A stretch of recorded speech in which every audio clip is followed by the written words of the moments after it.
BA प्रथम वर्ष समाजशास्त्र प्रथम प्रश्न पत्र के अंतर्गत आज हम बात कर रहे हैं समाजशास्त्र की प्रकृति के बारे में। सवाल है कि समाजशास्त्र की प्रकृति वैज्ञानिक है या नहीं। हम पहले बात कर रहे हैं समाजशास्त्र की प्रकृति वैज्ञानिक है, इसके संबंध में प्रमुख आधारों के बारे में। मैं पीयूष कुमार गुप्ता, सहआचार्य समाजशास्त्र, राजकीय महाविद्यालय केकड़ी। समाजशास्त्र विज्ञान क्यों है?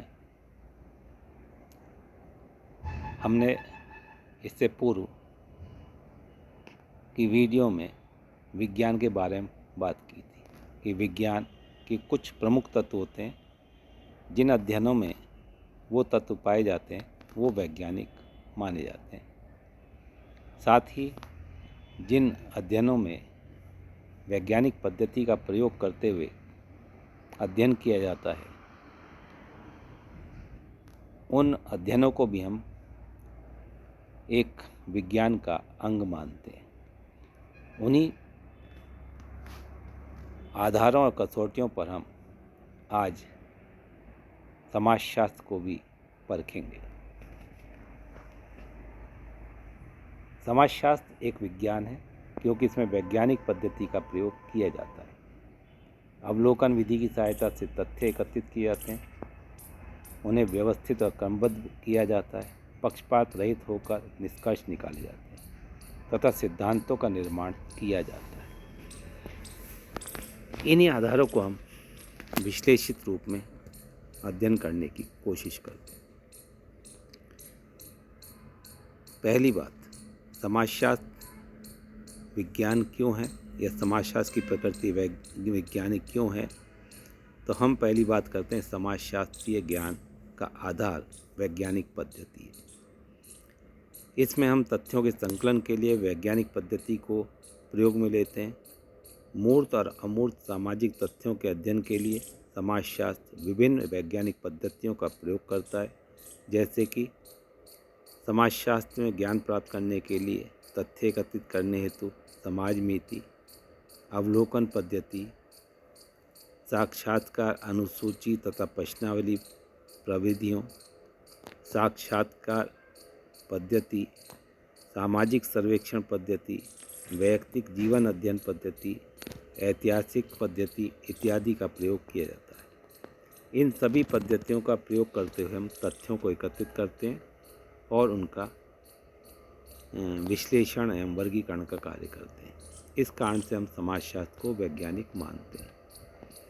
दूसरी बात, समाजशास्त्र में अवलोकन द्वारा तथ्यों को एकत्रित किया जाता है। समाजशास्त्र को विज्ञान मानने का एक अन्य आधार अनुसंधानकर्ता द्वारा तथ्यों के संकलन हेतु प्रत्यक्ष निरीक्षण और अवलोकन करना है। समाजशास्त्र में काल्पनिक या दार्शनिक विचारों को कोई स्थान नहीं दिया जाता। इसमें तो अध्ययनकर्ता स्वयं घटनास्थल पर पहुंचकर घटनाओं का निरीक्षण और तथ्यों का संकलन करता है। इस कारण से भी समाजशास्त्र वैज्ञानिक है। तीसरी बात, समाजशास्त्र में तथ्यों का वर्गीकरण एवं विश्लेषण संभव है। असंबद्ध या बिखरे हुए तथ्यों के आधार पर कोई वैज्ञानिक निष्कर्ष निकालना संभव नहीं होता। जिस प्रकार से यदि हमें मकान बनाने के लिए ईंटें, चूना, मिट्टी, सीमेंट, सरिया इत्यादि की आवश्यकता होती है, किंतु जब तक वह एक ढेर के रूप में पड़े रहते हैं, उनसे किस प्रकार का मकान या भवन बनेगा यह कहना मुश्किल होता है। ठीक उसी प्रकार से जब तक तथ्य बिखरे होते हैं उनका कोई अर्थ नहीं होता, किंतु जैसे ही वो एक निश्चित तरीके से उन्हें हम वर्गीकृत कर लेते हैं तो वह एक निश्चित संरचना के बारे में, निश्चित एक कथन के बारे में हमें इंगित करते हैं। सही निष्कर्ष निकालने के लिए यह आवश्यक है कि प्राप्त तथ्यों को व्यवस्थित एवं क्रमबद्ध किया जाए। इसके लिए तथ्यों को समानता के आधार पर विभिन्न वर्गों में बांटा जाता है और यह कार्य वर्गीकरण के अंतर्गत होता है। इसके पश्चात तथ्यों को सावधानीपूर्वक विश्लेषित किया जाता है। समाजशास्त्र को विज्ञान मानने का एक प्रमुख कारण यह भी है कि इसमें सही निष्कर्षों तक पहुंचने के लिए तथ्यों का वर्गीकरण और विश्लेषण किया जाता है।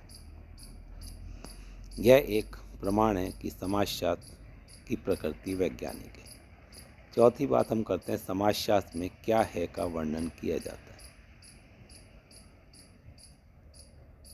अन्य शब्दों में कहें तो समाजशास्त्र में वास्तविक घटनाओं की विवेचना की जाती है। यह शास्त्र इस बात पर बिल्कुल विचार नहीं करता कि क्या अच्छा है और क्या बुरा, अथवा क्या होना चाहिए और क्या नहीं होना चाहिए। यह तो घटनाओं या तथ्यों के यथार्थ चित्रण को प्रस्तुत करता है और जिस रूप में उनका ठीक वैसा ही चित्रण करता है।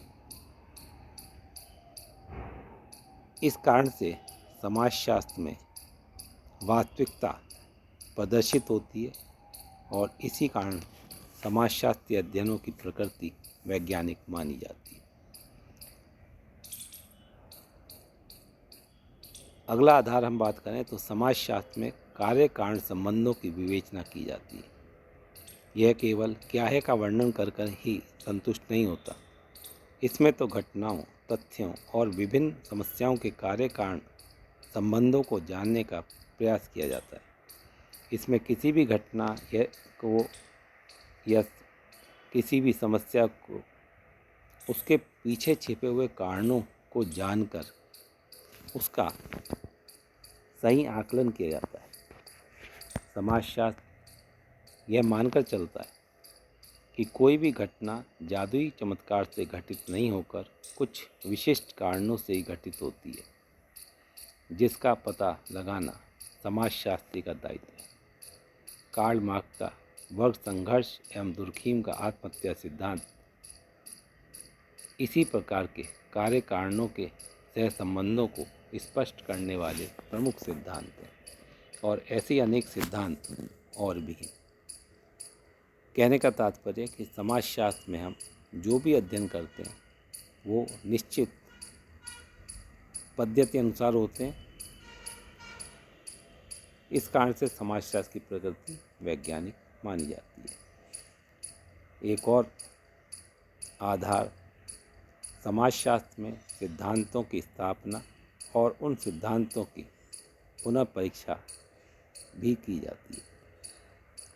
समाजशास्त्र में कार्य कारण की विवेचना, तथ्यों का घटनाओं के पारस्परिक संबंधों को ज्ञात करने, वर्गीकरण विश्लेषण का कार्य किए जाने और तत्पश्चात सामान्य निष्कर्ष निकाले जाते हैं। निष्कर्षों के आधार पर ही समाजशास्त्रीय सिद्धांत या वैज्ञानिक नियम बनाए जाते हैं तथा अन्य विज्ञानों की भांति समय समय पर तथ्यों की जांच कर सिद्धांतों की पुनर्परीक्षा भी वैज्ञानिक पद्धति द्वारा की जाती है। यह ठीक वैसे ही है जैसे कि अन्य विज्ञानों में किसी भी सिद्धांत के सही या गलत होने का हम समय समय पर प्रयोगों के माध्यम से निश्चय करते हैं। जैसे कभी माना जाता था कि पृथ्वी के चारों तरफ सूर्य चक्कर लगा रहा है, किंतु वैज्ञानिकों ने निरंतर इस बात को जानने का प्रयास किया कि क्या यह सही है, और एक समय ऐसा भी आया कि इस सिद्धांत को हमने पूर्णतः उल्टा पाया कि सूर्य नहीं बल्कि पृथ्वी सूर्य के चक्कर लगा रही है, और वह सिद्धांत आज भी प्रचलित है। इसी प्रकार से समाजशास्त्र में भी अनेकों सिद्धांत समय समय पर बनते रहे और उनका प्रतिपादन होने पश्चात उनको वापस जांचा जाता है कि क्या यह सभी स्थानों और कालों में सही है या नहीं। तो जिन भी सिद्धांतों की प्रकृति सार्वभौमिक होती है वह सभी परिस्थितियों और सभी कालों में एक सा ही परिणाम प्रदान करते हैं। ऐसे ही सिद्धांत समाज में भी हैं, समाजशास्त्र में भी हैं, और समाजशास्त्र के सिद्धांतों को भी सार्वभौमिक माना जाता है।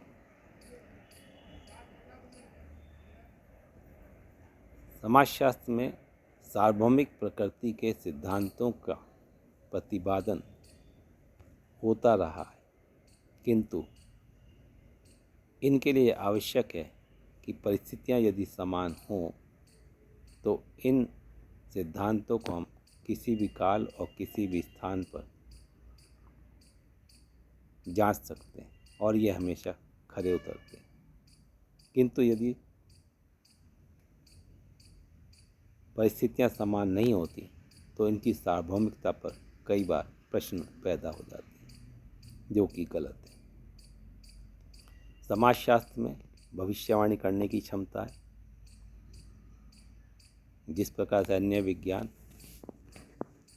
किसी भी अध्ययन के माध्यम से यह बताने में सक्षम होते हैं कि भविष्य में क्या होगा, समाजशास्त्र भी अन्य विज्ञानों की भांति यह कहने में समर्थ है।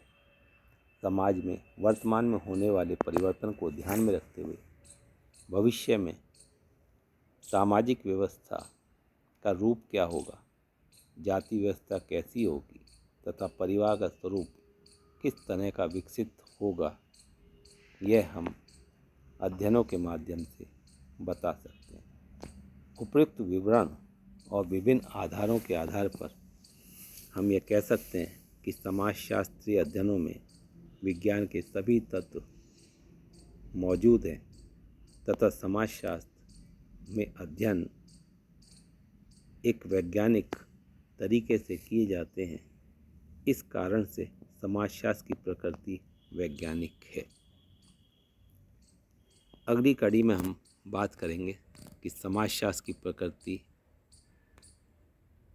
वैज्ञानिक क्यों नहीं मानी जाती, यानी समाजशास्त्र की प्रकृति विज्ञान है, इसकी आलोचनात्मक रूप में कुछ विद्वानों ने अपने तर्क प्रस्तुत किए हैं। हम उन तर्कों को भी जांचने का प्रयास करेंगे। धन्यवाद।